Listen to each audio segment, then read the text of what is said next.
Empieza Turismo Cero, el programa radial de turismocero.com. Viajes, gastronomía y cultura, todo en un mismo lugar.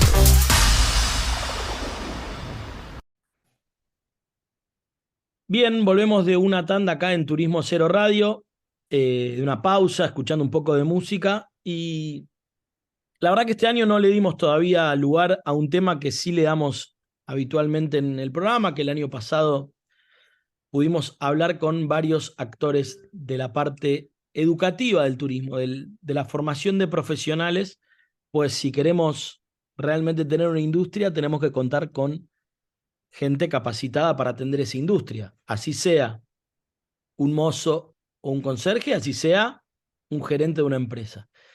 Entonces, la convoqué a una persona que conozco hace bastante, que da clases en varias universidades, siempre en el área de la carrera de turismo y hospitalidad relacionado con eso. Entonces, le pedí que me cuente un poco cómo está el mercado educativo, cuáles son las demandas y demás, pero dejemos que hable un poco ella, perdón. Está Cecilia González acá con nosotros. Hola Cecilia, ¿cómo estás? Hola Leandro, ¿cómo estás? ¿Cómo estás? Bien, Bueno, le doy un hola grande a tu audiencia también. bueno, gracias. Ceci, ya estamos casi en mitad de año, terminando un primer cuatrimestre, y entiendo que post pandemia la educación ha cambiado y la educación en el turismo me imagino que debe haber pasado algo parecido. Pero en breve o en líneas generales, ¿qué estás viendo vos hoy que demandan los estudiantes que se acercan a las facultades a estudiar turismo?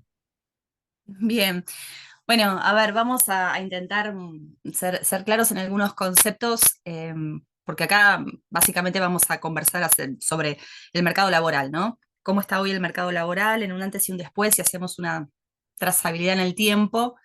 Y en principio siempre cuando los jóvenes, o no tan jóvenes, porque esta es una carrera donde a veces tenemos reincidentes, es decir, gente que quizás ya tiene una expertise, una formación en otras áreas, disciplinas, y quedó como este pendiente, ¿no? En el camino. O tal vez es una búsqueda de cierta emancipación de carreras profesionales que están llegando a un tramo final y hay jóvenes emprendedores que quieren, gente que quizás ya está terminando una fase determinada de su vida laboral y dice, bueno, me quedó pendiente estudiar esta carrera y esto ocurre también. Así que la composición de los estudiantes que hay en el aula es diversa, pero normalmente se acercan estos perfiles de jóvenes que están buscando una actividad dinámica, una actividad vinculada al ocio, al tiempo libre, a la recreación, a la parte linda. Después mostramos la otra implicancia de la formación en esta actividad.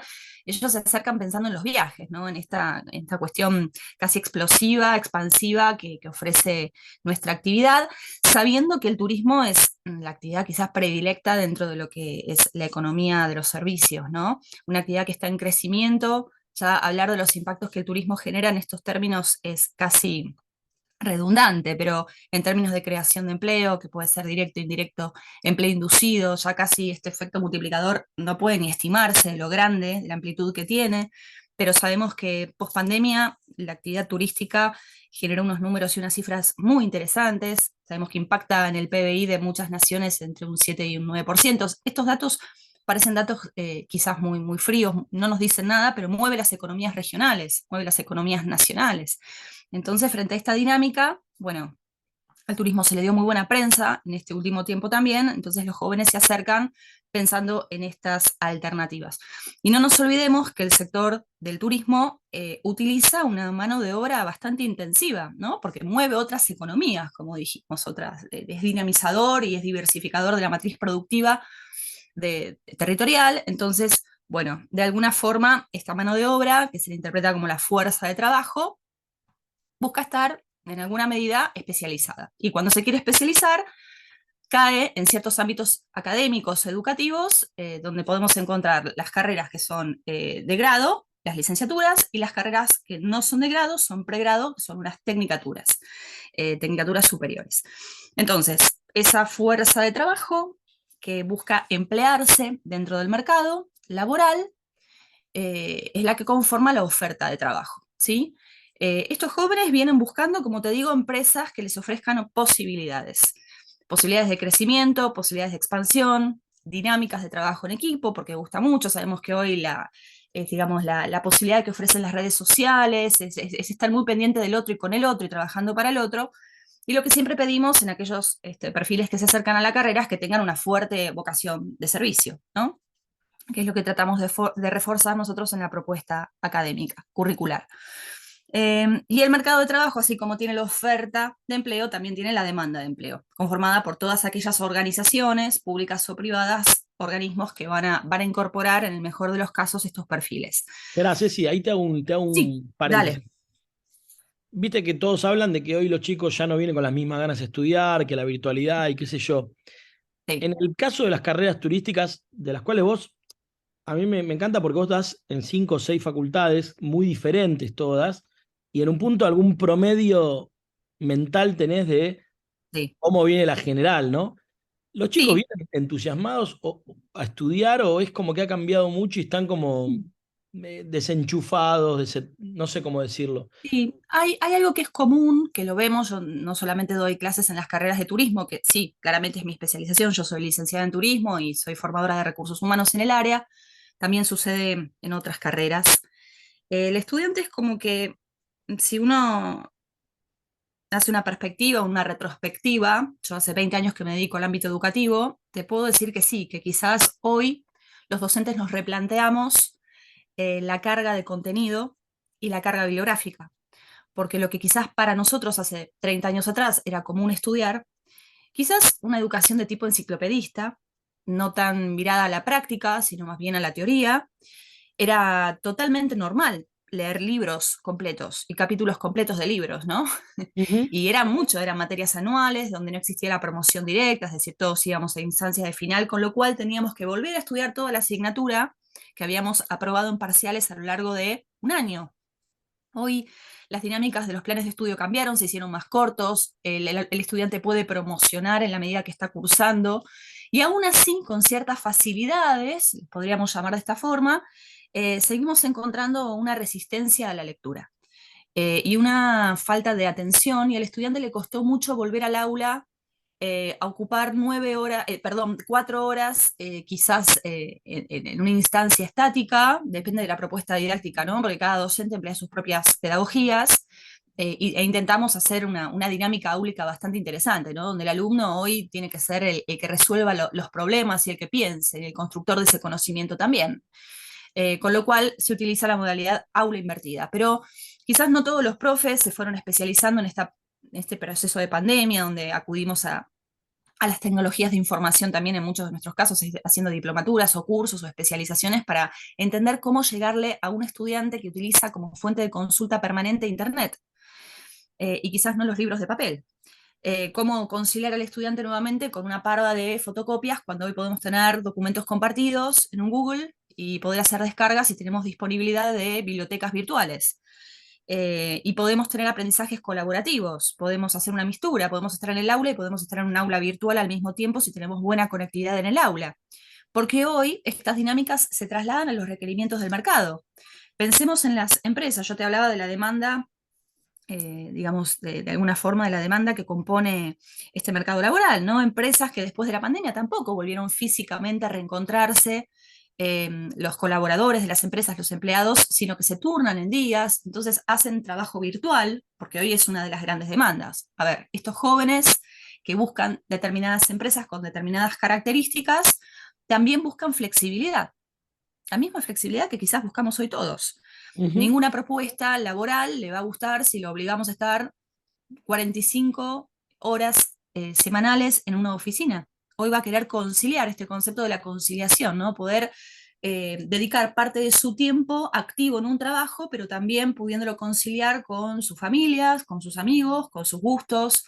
Es algo que las empresas tienen que aprender a concesionar, o sea, a conceder de alguna forma para volverse atractivas, porque también está esta cuestión. Un estudiante que no lee, que no centra atención o que quizás no tiene esa paciencia o ese músculo entrenado como nosotros para equivocarnos 20 veces y aprender de los 20 errores, quizás buscan resultados inmediatos, el proceso constructivo tiene que ser ya, como lo es la respuesta que encuentran en Internet. Entonces, hay cosas que no los animan, hay cosas que no los atraen, y las cosas que no los atraen o los frustran, las dejan, no se toman el desafío o no toman el desafío de poder resolverlas. Entonces, hoy las empresas se preguntan cómo hago yo para atraer estos talentos, porque estos chicos también vienen con talentos, vienen con otras inquietudes, vienen con un talento digital. Hoy, si podemos medir el analfabetismo, vamos a hablar del analfabetismo digital y la alfabetización digital, porque es un nuevo mundo, es una nueva exigencia, es una nueva herramienta que es transversal a todas las áreas, a todas las disciplinas, a todas las ciencias, a todos los aprendizajes. Entonces, vienen con un dominio de lo digital muy marcado, y ese es el lenguaje que entienden y comprenden. Entonces las empresas también tienen hoy la obligación de, al atraer estos nuevos talentos, entender cuáles son esas flexibilidades, cuáles son esas motivaciones que van a tener que poner por delante, cuáles son los saberes y cuáles son las experiencias. Porque bueno, acá después, si querés, en otro momento, en otro programa, te puedo plantear cuáles son los inconvenientes que hoy se encuentran dentro del mercado de empleo. Para eso iba, a eso Eh, iba por lo menos ah, para hacer como una intro que compense con eso. Si sí. vos te das vuelta y vos estudiaste, cuando estudiaste en la facultad, estudiaste una carrera de un tipo, bueno, yo también, Ujú. y el mapa o el mercado laboral era una cosa, se exigía una cosa, casi te diría hasta más previsible que hoy, y las facultades más o menos cumplían esas demandas. Hoy vos te das Sí. vuelta y el empleador lo que busca, ¿lo está encontrando entre los pibes que están estudiando o los egresados? Bueno, hoy hay una crisis, una gran crisis. A ver, pensemos que cuando hablamos de empresas de transporte. Si hablamos de empresas de transporte aéreo, son las más avanzadas, son las más pro, si querés. Ujú. La hotelería marca una línea, sobre todo si son hotelerías de marca, ¿no? Donde tenés un renombre, marca internacional, ya vienen con un know-how espectacular.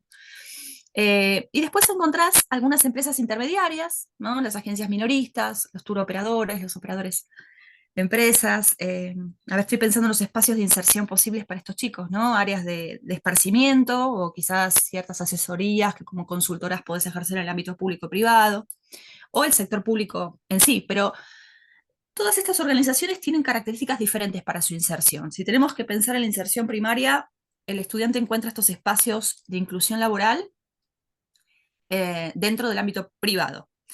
Y las empresas privadas hoy, al menos hablando con algunas asociaciones representativas y del ámbito hotelero y del ámbito de los intermediarios, de las agencias mayoristas, están encontrando una crisis. ¿Por qué? Nuestra actividad no se caracteriza, y en este caso voy a hablar de las agencias de viajes, no de la hotelería porque tiene un convenio mucho más atractivo, laboral, Ujú. pero las agencias de viajes no ofrecen remuneraciones atractivas, sinceramente, y son empresas que quizás por el hecho de ser pequeñas, porque pocas llegan a pymes, no desarrollaron su gestión de una manera inteligente, de una manera efectivamente atractiva o competitiva dentro del mercado. Entonces esos espacios no seducen demasiado, por esto que te decía, yo te ofrezco trabajar muchas horas y más intensivamente, porque además nuestra actividad tiene un componente que es la estacionalidad. Entonces te vas a quedar más tiempo del que yo te estipulo por una compensación salarial que no es atractiva relacionada o comparada con otras actividades, donde quizás se demandan las mismas habilidades que dentro de estos espacios laborales. Entonces, ¿qué sucede? Después de la pandemia, donde nuestra actividad tuvo cero facturación, cero movimiento, cero facturación, hubo mucha migración de capital humano.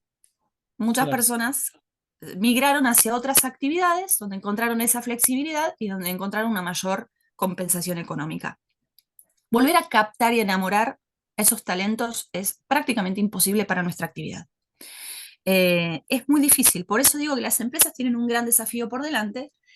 Y ha sucedido, porque esto, bueno, son algunas anécdotas que uno va recopilando en el transcurrir de finalizadas ciertas temporadas, donde hay chicos que en plena temporada con pasajeros en viaje o partiendo, dijeron, esto es demasiado para mí, no soporto los niveles de presión que tiene nuestra actividad, porque la tiene, y no volvían al día siguiente. Esos niveles de desafectación son muy notorios.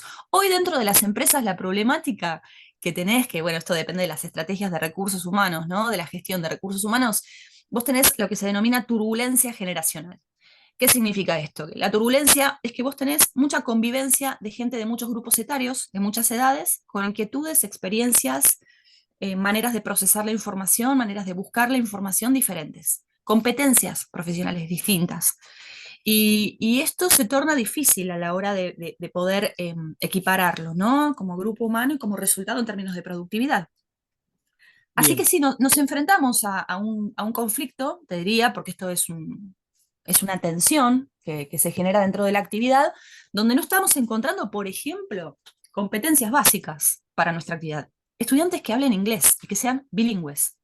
Si nosotros, no solamente me refiero a la Ley Nacional de Turismo, ¿no? Que un claro enfoque hacia el turismo receptivo. En este momento tenemos una economía que nos está estableciendo que estamos aumentando los indicadores de turismo en los indicadores de turismo receptivo, porque cada vez vienen más turistas extranjeros a nuestro país. Es inaudito pensar que no podamos encontrar para las agencias receptivas personal que hable inglés, o personal que quizás ya tenga experiencia y hoy esté trabajando en otras empresas y no los podemos seducir para que regresen a las nuestras, o que en ciertas regiones, como puede ser Patagonia, ¿no? Destinos como Calafate, Ushuaia, que son destinos internacionales, no podamos encontrar guías turísticos que hablen al menos el inglés, porque lo esperable sería inglés con algún otro idioma, como podría ser, no sé, de repente el alemán, el francés, el japonés, ¿no? Porque vienen muchos japoneses a hacer turismo de cruceros. Y en nuestra ciudad de Buenos Aires, nuestro principal mercado es el brasilero. Y tampoco entendemos que no hay demasiados estudiantes que al menos manejen el inglés y el portugués. Y estos son conflictos porque no logran entender cuáles son esas competencias que tienen que desarrollar. Y hoy no podemos pensar en que una formación solo se sustenta en 4 años universitarios. No, la formación es continua. El hecho de convertirte en un profesional también amerita que vos tengas inquietudes y accesos a otras posibilidades. Yo no soy la profesional que a mí me formó en 5 años en la universidad. Sí.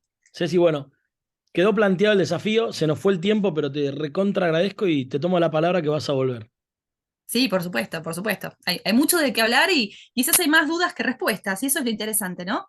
Por lo menos sea el disparador. Exacto, la inquietud está planteada. Gracias, Ceci. Bueno, Cecilia hablaba con nosotros, educadora, especialista en turismo, y bueno, ahí la escucharon. Vamos a una pausa y volvemos con más Turismo Cero. Esto fue turismocero.com en radio. El punto de tu partida de tus viajes.